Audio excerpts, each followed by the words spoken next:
Pues Donald Trump arrasó en las elecciones norteamericanas a la presidencia y nos acompaña nuestro corresponsal Jesús Esquivel para hablar al respecto. Don Jesús, contra algunos pronósticos, Donald Trump se impuso con bastante contundencia en las elecciones de Estados Unidos, ¿no?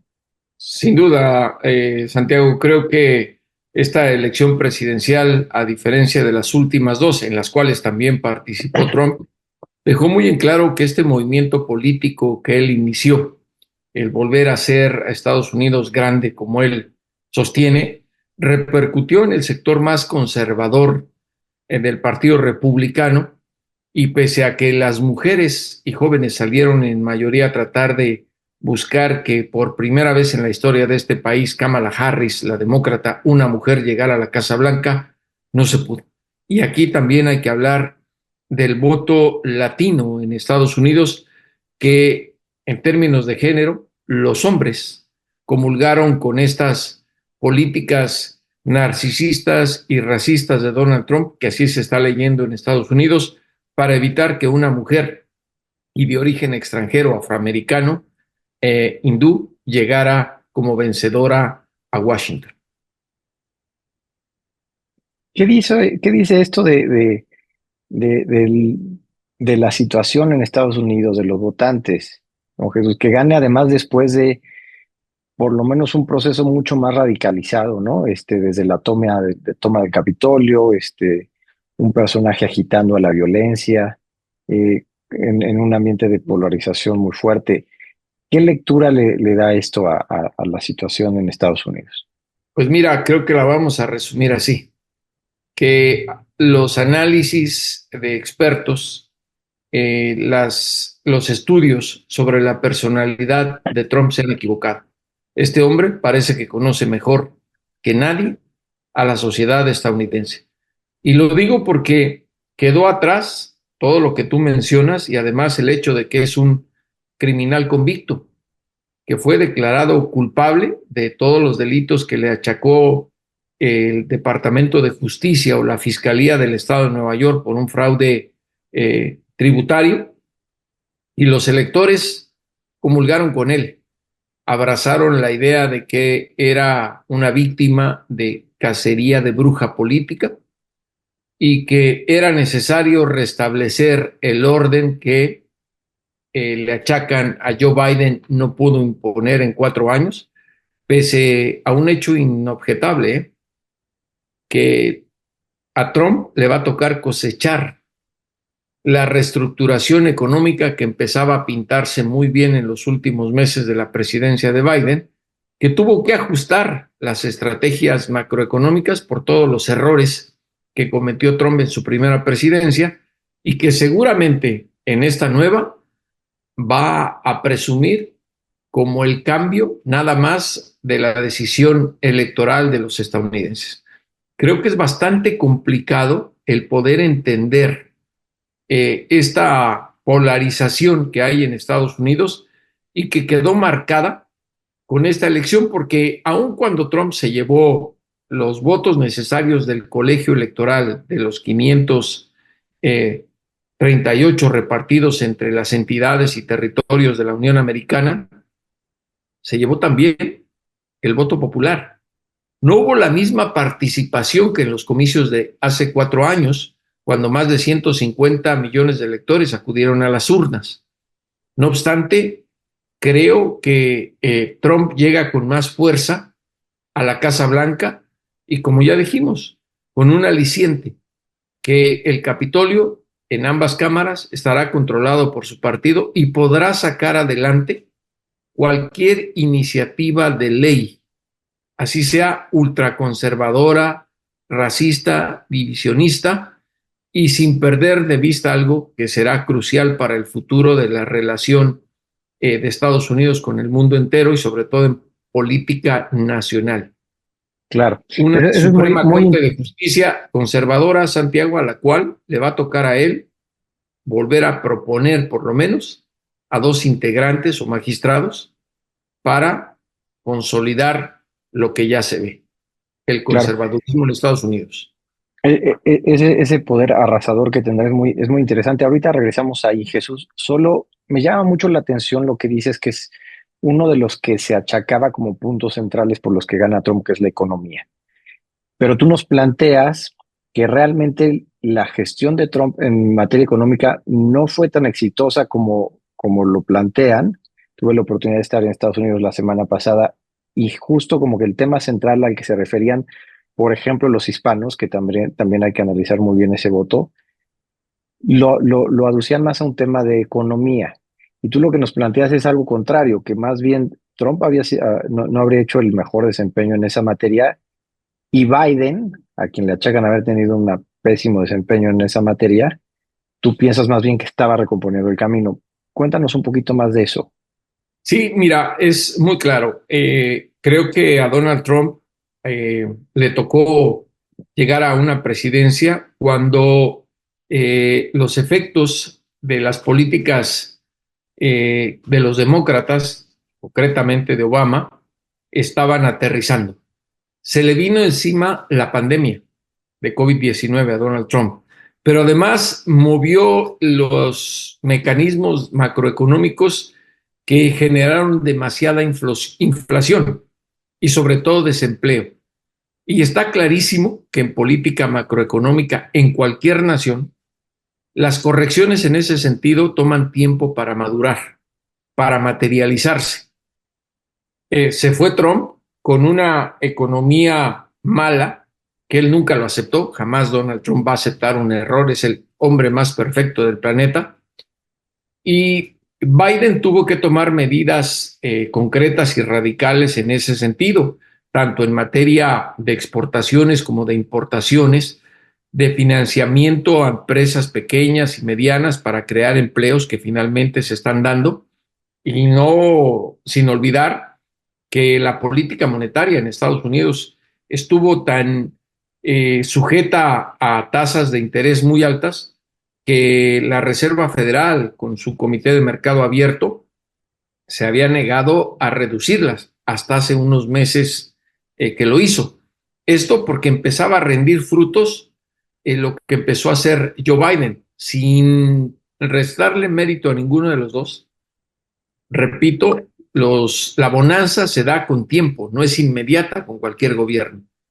Y si te das cuenta, en las últimas horas, en los últimos días de la campaña proselitista de Trump, él no hablaba de las cifras macroeconómicas que se han dado a conocer, la reducción inflacionaria, el recorte a las tasas de interés, la baja en el nivel de desempleo a nivel nacional, porque no le convenía hacerlo. Ahora que llegue en enero de 2025, va a recoger una cosecha grande porque se viene otro ajuste a la política monetaria por parte de la Reserva Federal. Está a la baja la tasa inflacionaria. Y te voy a dar un ejemplo claro y palpable entre cualquier persona, ya que estuviste en Estados Unidos. Por primera vez en varios años, el costo de un galón de gasolina está por debajo de los $3. Claro. Y eso siempre genera que los estadounidenses voten con el bolsillo. Pero hay un gravísimo error de estrategia. Los demócratas con Trump, perdón, con Biden y con Harris no supieron vender esa estrategia. Y ahí tenemos el resultado. Se acordarán de mí si Trump desaprovecha esta circunstancia. Él se va a achacar absolutamente todo a partir de enero de 2025. De acuerdo.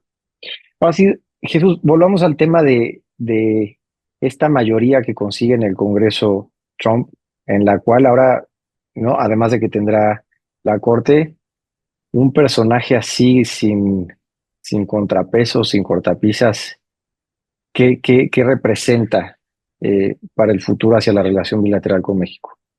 Es un peligro, porque en primer lugar, lo que más le resultó redituable en estas elecciones fue el asunto migratorio.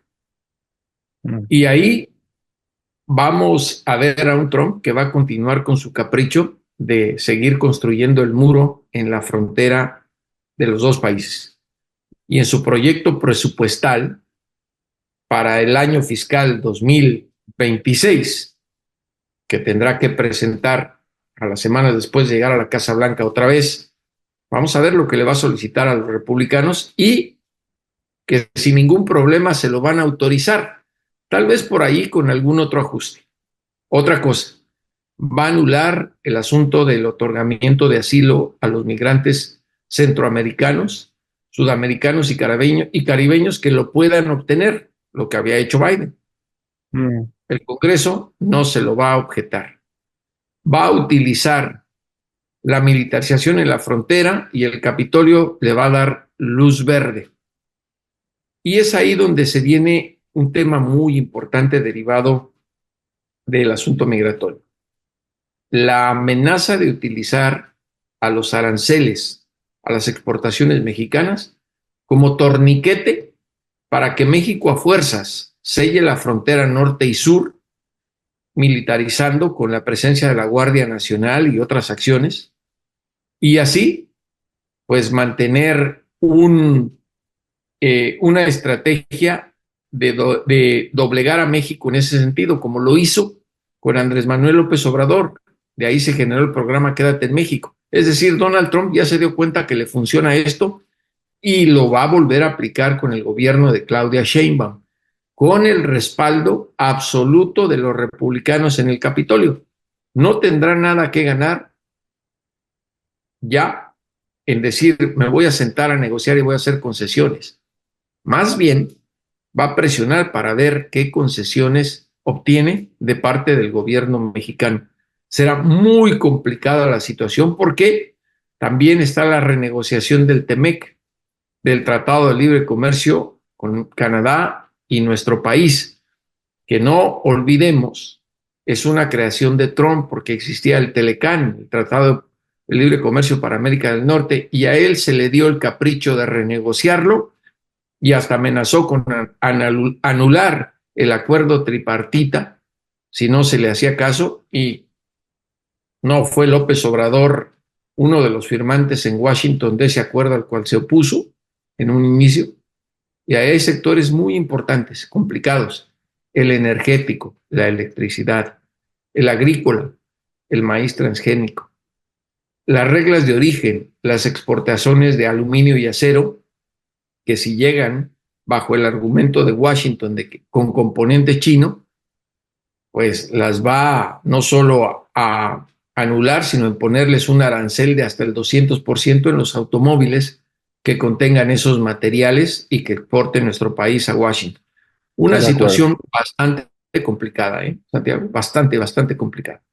Hay dos puntos más para poner en la mesa, Jesús, que sería uno, el tema de las amenazas a las empresas que vengan a establecerse a México, ¿no? Uh -huh. Porque uno de los puntos a fortalecer en México, un área de oportunidades, es lo que llaman el nearshoring, Uh -huh. ¿no? ¿Qué tanto va a inhibir o no de que sí vengan a establecerse empresas, tanto mexicanas como extranjeras, a México? Pues mira, ya vivimos 4 años de un unilateralismo y proteccionismo desde la Casa Blanca con Trump. Esto lo va a volver a hacer. No es extraño, para ponerle nombre y apellido, que en su discurso de victoria estuviera resaltando tanto la presencia de este empresario Elon Musk, Sí, dueño, entre otras cosas, de la plataforma X, antes Twitter.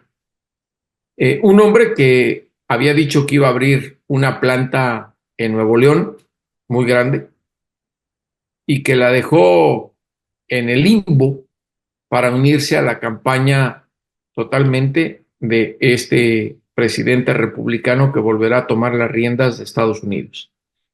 Entonces, la intimidación al sector empresarial en su país va a estar ahí, aun cuando él entiende que pues, la mantra del capitalismo es el emblema incluso del Partido Republicano.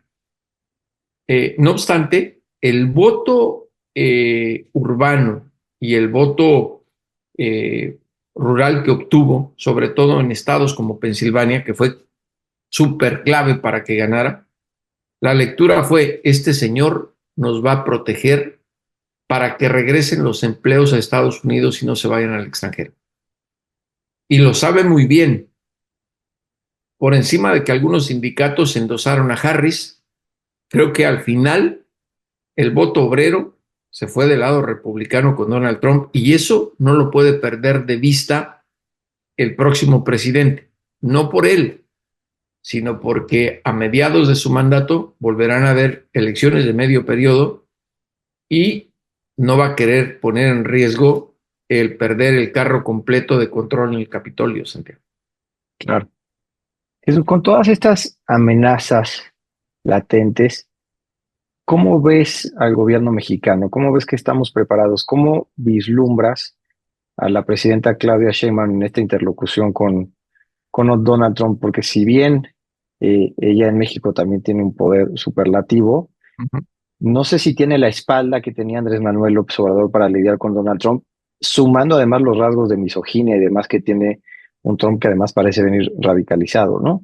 ¿Cómo podemos vislumbrar esa sinergia?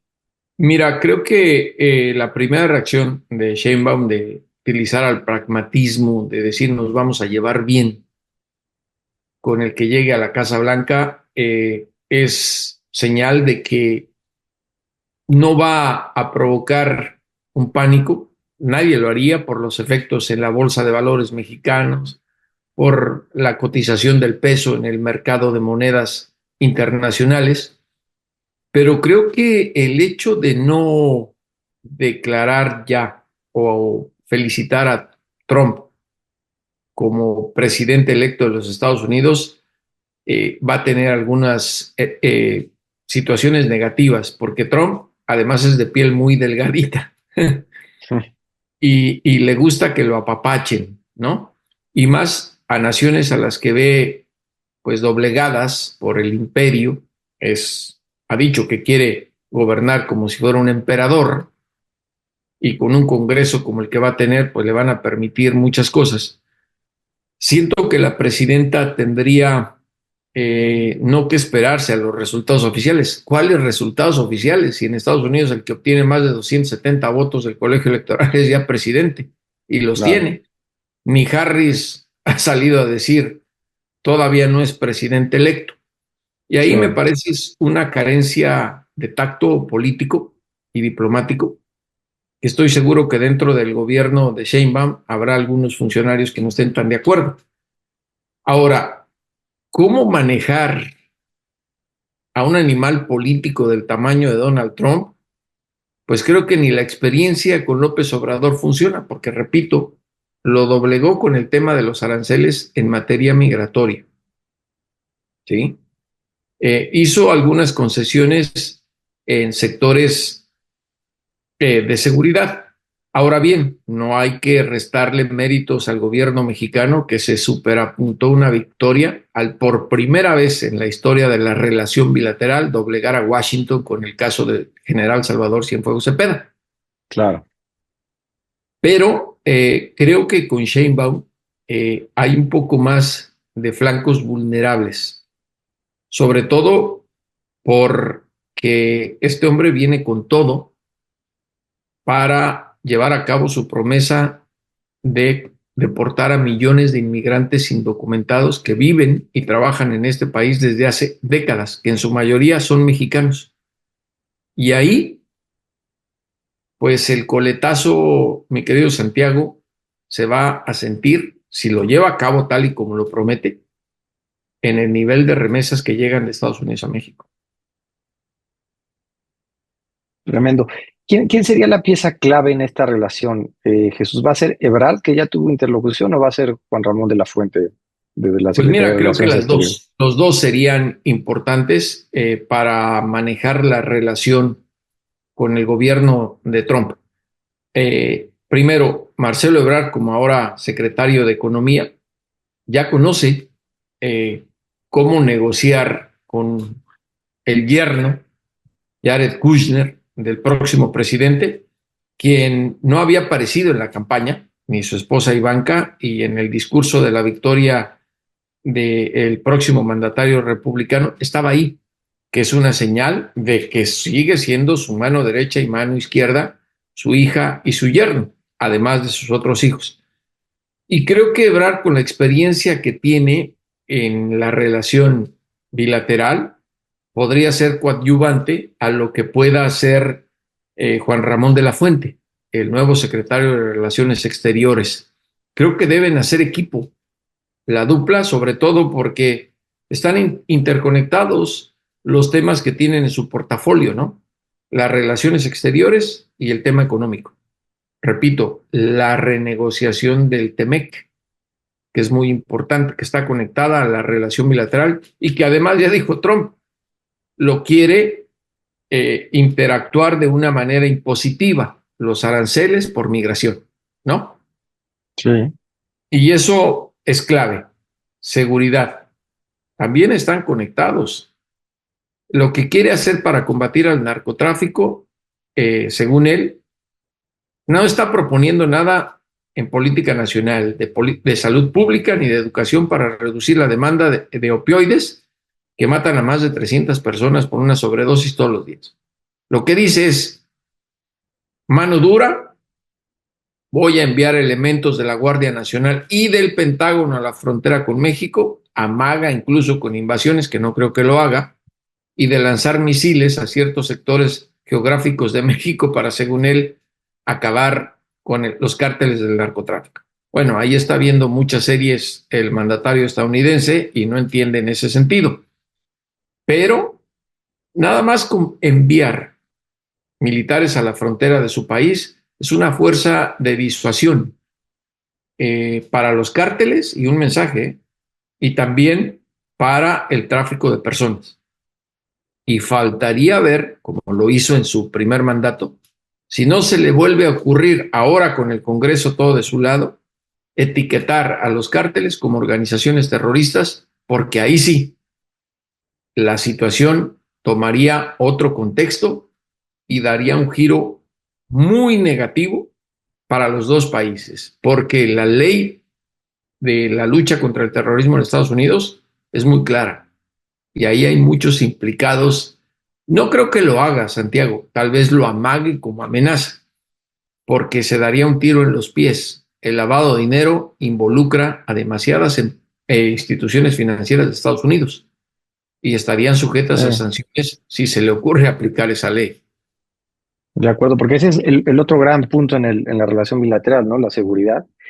Y también quedó muy lastimada la relación, por ejemplo, con las agencias en la administración de López Obrador y la de Biden, ¿no? ¿Cómo ves el manejo de Trump ahora con Sheinbaum en el poder?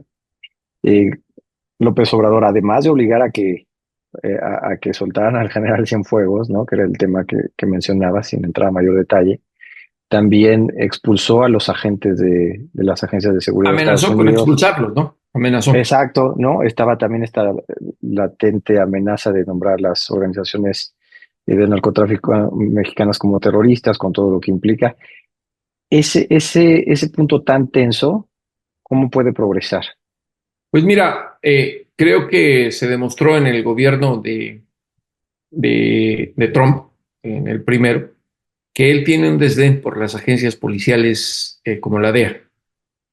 Él, como lo ha venido diciendo, y como su título constitucional lo dice, es el comandante en jefe de las fuerzas militares de Estados Unidos, va a utilizar más al Pentágono que a los policías civiles. Ya lo dijo y lo va a hacer, porque está claro que en el sector republicano, sobre todo en las audiencias que hubo en las cuales la DEA tuvo que rendir cuentas de lo que estaba haciendo en Estados Unidos y en México, los republicanos le dejaron en claro que eran un fracaso, que habían fracasado. Y Trump tiene que presentar ganancias en lo que él promete. Repito, por todo el contexto con el cual llega a la Casa Blanca en un nuevo mandato y por lo que hay en el Capitolio. Y en el caso del gobierno mexicano, no creo que quiten el dedo del renglón. Hasta donde tengo entendido, seguirán aislando a la DEA específicamente y a sus 70 agentes que hay en México, porque el gobierno de Sheinbaum, como lo hizo el de López Obrador, insiste en que Estados Unidos debe hacer más para reducir no solo la demanda de consumo, sino para evitar que las armas que se fabrican en Estados Unidos sean trasladadas a nuestro país con tanta facilidad. Y ahí sí me parece que el gobierno mexicano tiene cierta ventaja en la cancha, a la hora del partido, Santiago, porque ya doblegó una vez a Trump, con el caso Cienfuegos. Le Sí. dijo a William Barr, el que era el procurador de justicia de Trump, si no nos devuelven sin cargos, no declarado inocente, que eso es distinto, al general Cienfuegos, sus agentes de la DEA se van de México inmediatamente. Y el gobierno de Trump ni se la pensó, por la gran problemática que hay de consumo de drogas en Estados Unidos. Y ahí sí creo, es donde tiene cierta flexibilidad el gobierno mexicano para negociar. Ya lo dijo la presidenta Sheinbaum en sus primeras reacciones, ¿no? El diálogo de alto nivel en seguridad.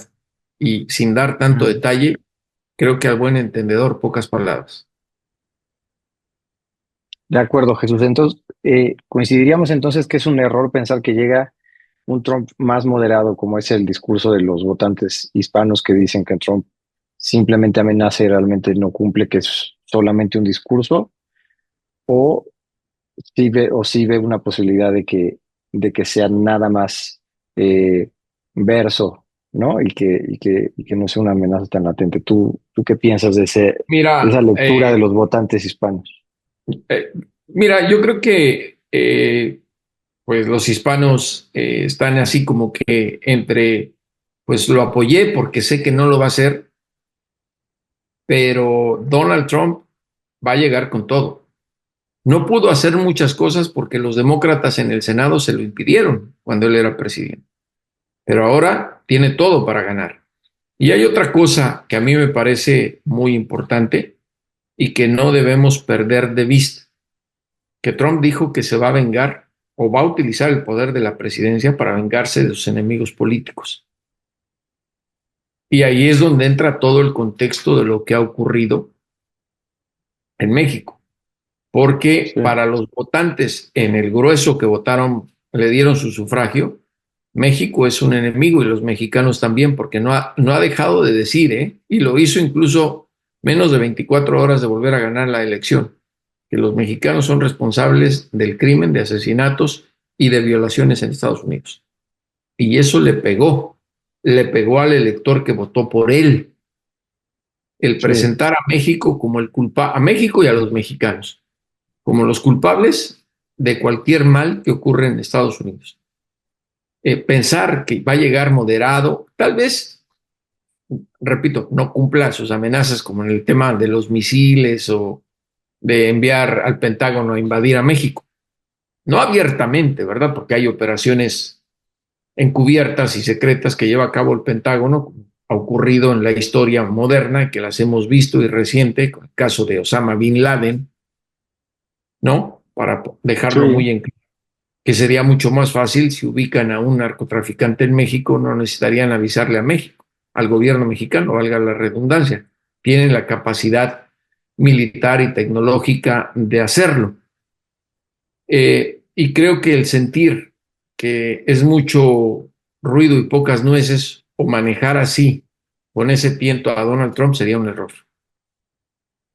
claro, déjeme hacerle las últimas dos. Don Jesús, ahora que habla del tema de seguridad internacional, ¿qué piensa de este Donald Trump en cuanto a sus promesas de terminar las guerras tanto de Rusia contra Ucrania como la invasión de Israel a Gaza y a Líbano?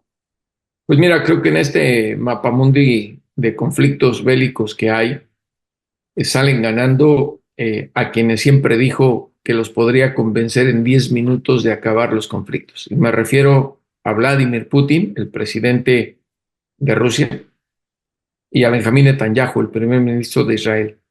¿Cómo lo haría? Pues creo que estos dos, sin contar al líder norcoreano, han de estar felices, Santiago.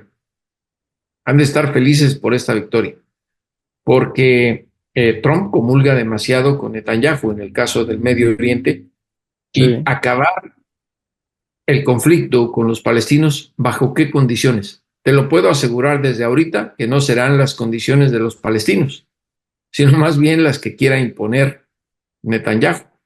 Y lo mismo en el caso de Ucrania. Volodymyr Zelensky ha de estar muy preocupado, demasiado preocupado. Y no solo él, sino también los países que integran a la Organización del Tratado del Atlántico Norte, porque otra vez Trump ha dicho que puede salir Estados Unidos como miembro de esa organización si no se hace lo que él quiere. Tal Entonces, cual. en este contexto internacional, creo que sí, a Trump parece que no le gustan las guerras, sabe que no le conviene, pero como no son de Estados Unidos directamente, pues apoyaría un acuerdo de poner fin a esa situación, pero creo que sería más bien con las condiciones que imponga Moscú y las que imponga Netanyahu para el caso de Ucrania y del conflicto en Gaza. Claro. Don Jesús, iniciamos la conversación con usted resaltando que llegaba Trump a la presidencia siendo culpable de algunos delitos. ¿Qué va a pasar con los procesos legales pendientes Se con él? acabaron. Se acabaron. Sí, él tiene la prerrogativa constitucional como titular del Poder Ejecutivo de autoindultarse. Y digo, creo que va a ser lo primero que hará a partir del 20 de enero de 2025. Él había dicho que no tiene ningún fundamento las acusaciones que le han imputado y pues sobre todo la que tiene que ver con el asalto al Capitolio, ¿no? Y el intento que tuvo de querer deslegitimizar el proceso electoral que perdió con Biden, las acusaciones de llevar acciones anticonstitucionales del fiscal especial John Smith. Entonces, eso va a ser lo primero que va a eliminar, autoindultarse y se acabó. Pero hay otra cosa, prometió también perdonarle las condenas a cárcel a todos aquellos que ya fueron juzgados y sentenciados por el asalto al Capitolio. ¿Te imaginas cómo van a salir con la espada en la mano a querer vengarse de quienes los pusieron tras las rejas? Y Trump les vendió la idea de que utilizará la presidencia para vengarse de sus enemigos políticos. No dijo que iba a acabar con la izquierda y el comunismo que representaban los demócratas y Kamala Harris. Por lo pronto, electoralmente ya lo hizo. Hay que ver qué sigue y hay que estar muy pendientes porque Donald Trump es sin duda un personaje polémico que aspira a gobernar como emperador en los Estados Unidos y que además ha dejado entrever otro aspecto constitucional que tiene una lagunota en Estados Unidos. La constitución de este país prohíbe que un presidente pues se reelija después de 2 veces haber ocupado de manera consecutiva la Casa Blanca. Sí. Y Trump puede argumentar que no fueron consecutivos sus 2 mandatos. Uf, tremendo el panorama, Jesús. Pues se vislumbra un periodo bastante oscuro en la relación con el vecino del norte. Muchas gracias, Pero Jesús, interesante y seguimos en contacto. periodísticamente, Santiago. Muy Interesante interesante. periodísticamente. Amén. Otro aspecto rápido. Lo que vaya a hacer Trump con la prensa en la Casa Blanca. Y se me hace que varios de nosotros vamos a estar de sobra en la mansión presidencial. Como en México ocurrió con López Obrador, con los youtuberos que iban a aplaudir y no a cuestionar, me parece que regresarán todos esos sitios radicales de Internet que estuvieron acreditados ante la Casa Blanca con Trump cuando llegó a esa mansión presidencial, en la cual los medios tradicionales y las grandes cadenas de televisión y medios de comunicación como el New York Times y el Washington Post van a estar de adorno. Así es, Jesús. Pues muchísimas gracias y seguimos en contacto, Jesús. Un abrazo, Santiago.